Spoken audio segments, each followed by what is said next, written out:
Ẹ káàbọ̀ sí iléeṣẹ́ wa o.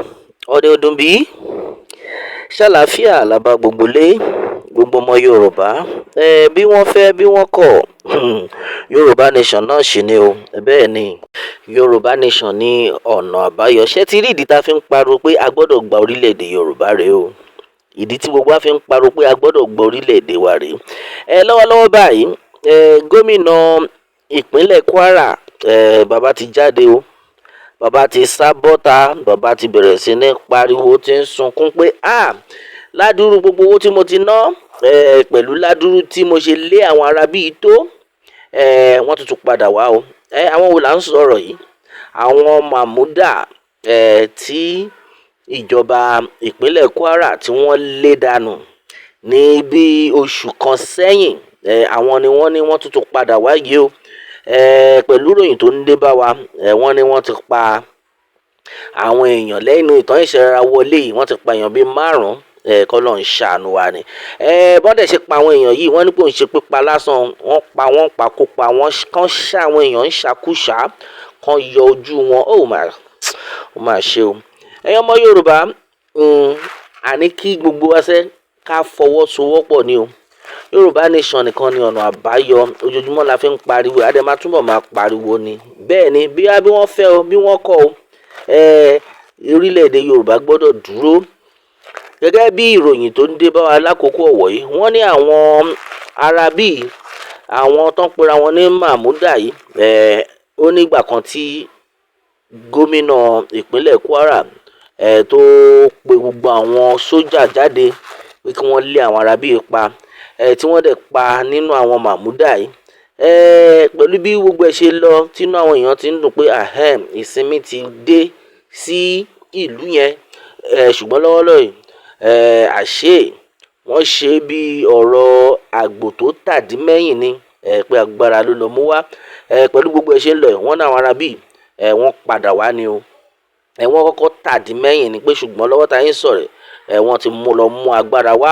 Bọ́dẹ̀ ṣe wọlé báyìí wọ́n lè bẹ̀rẹ̀ sí ní pa àwọn èèyàn. Pẹ̀lú gbogbo nǹkan tá a tún gbọ́ ni wípé ó ní bíríìjì kan tó connect àwọn ìlú yẹn tó ń connect síra wọn. Òun ni àwọn Agbesunmomi wọ́n dáná sun bíríìjì yẹn. Kí ló dé? Kí là ń bá ká? A ní kí gbogbo wa ká fọwọ́sowọ́pọ̀ ká gba orílẹ̀-èdè Yorùbá.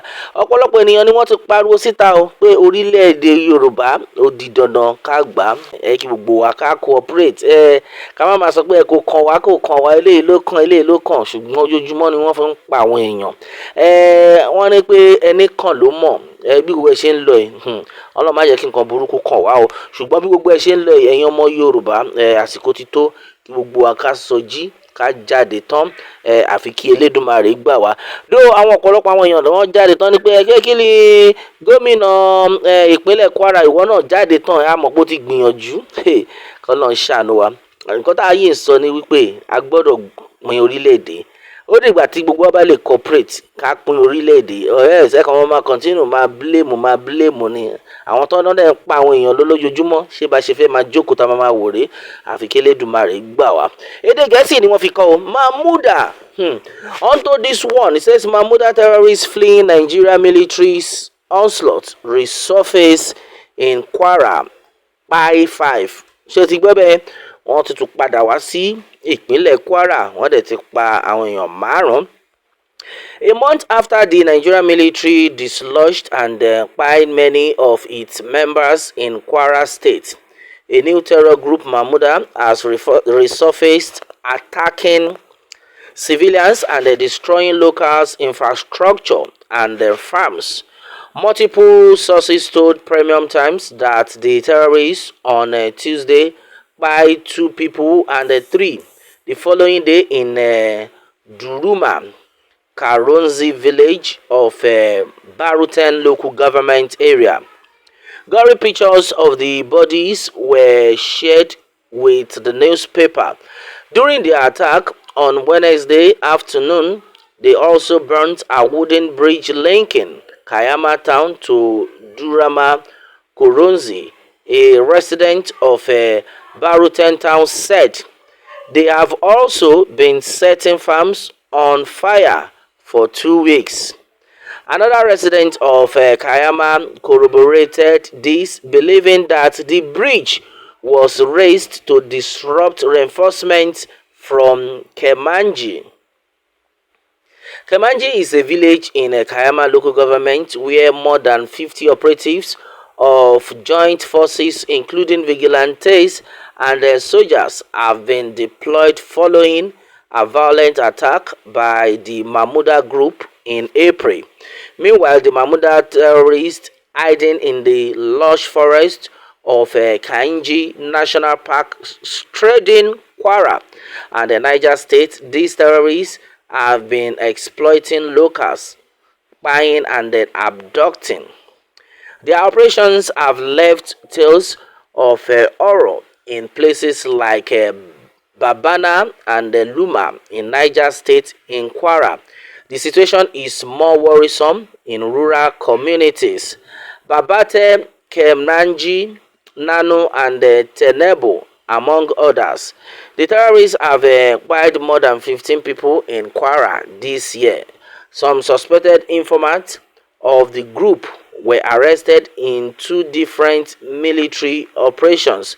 However, sources said some of them have been released. Alright, ṣẹ́yìn náà ti gbọ́ bẹ́ẹ̀ yẹn. Nígbà tẹ́yìn náà mú àwọn tó ń fún wọn ní information tó yẹ kẹ́ tì wọ́n kẹ́ pa wọ́n dànù torí pípa ló yẹ kán pa àwọn ará bíi wọ́n tún wá fi wọ́n lẹ̀ kán tún dá wọn padà sí àwùjọ. Ara kan tá à ń sọ rèé o. Ṣẹ́yìn náà rí bó ṣe ń lọ. Ẹ mú àwọn tó yẹ pé wọ́n ń fún àwọn agbésùnmọ̀mí tó ń fún wọn ní information tí ẹ mú wọn tó yẹ kí ló yẹ kí ẹ ṣe fún wọn ṣòwò yẹ kẹ́ pa wọ́n dànù ní ètò wa lọ kí lẹ́ ń release wọn fún àfikọ́ lọ́n ṣàánú wa. Ọmọ Yorùbá ẹ má dá wọn lóhùn, ẹ má jẹ́ kán tàn yín pé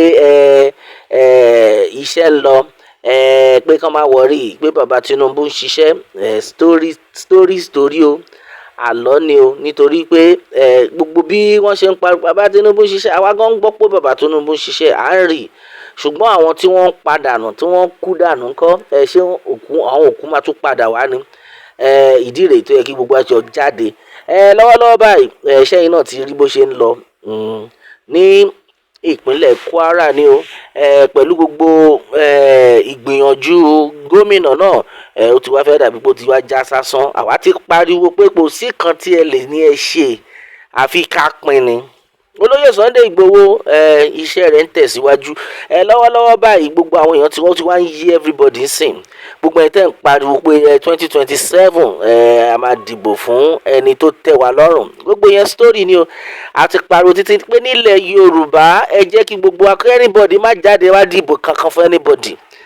Ká dìbò fún Olóyè Sunday Igboho, òun gangan ni president ilẹ̀ Yorùbá, ká gborílẹ̀-èdè wa. Ẹ má dá wọn lóhùn.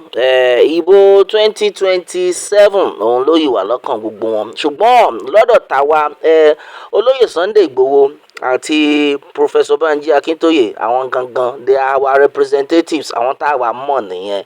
Nítorí pé gbogbo àwọn arábì èèyàn ta ló ń bọ̀ nù wọn náà. Kí ni ìyàtọ̀? Èwo lè wo? Inú ẹ̀kọ́ la wà yìí ni. Èwo lè wo? Ṣé ẹ mọ iye àwọn èèyàn tí wọ́n ti padànù nínú ọdún yìí lásán? Ẹ mọ iye àwọn èèyàn tó ti padànù? Ẹni kan ló mọ̀. Ọlọ́run má jẹ́ kí nǹkan burúkú kàn wá. Yorùbá nation nìkan ni ọ̀nà àbáyọ o. Bí wọ́n fẹ́ bí wọ́n kọ̀, Yorùbá nation ló lè ṣe. Bẹ́ẹ̀ ni ẹ̀yin èèyàn wa, a ò ní rí jù báyìí lọ lórí eléyìí. A ó máa bẹ o. Ọ̀bẹ níbẹ̀ ṣọ́ àtẹ́lẹsẹ̀ abẹ̀nàwó. Ẹni tó bá ní a máa bọ̀ láàní dé bá, kí Elédùmarè kó bùkún fún orílẹ̀-èdè Yorùbá. Ó dàbọ̀.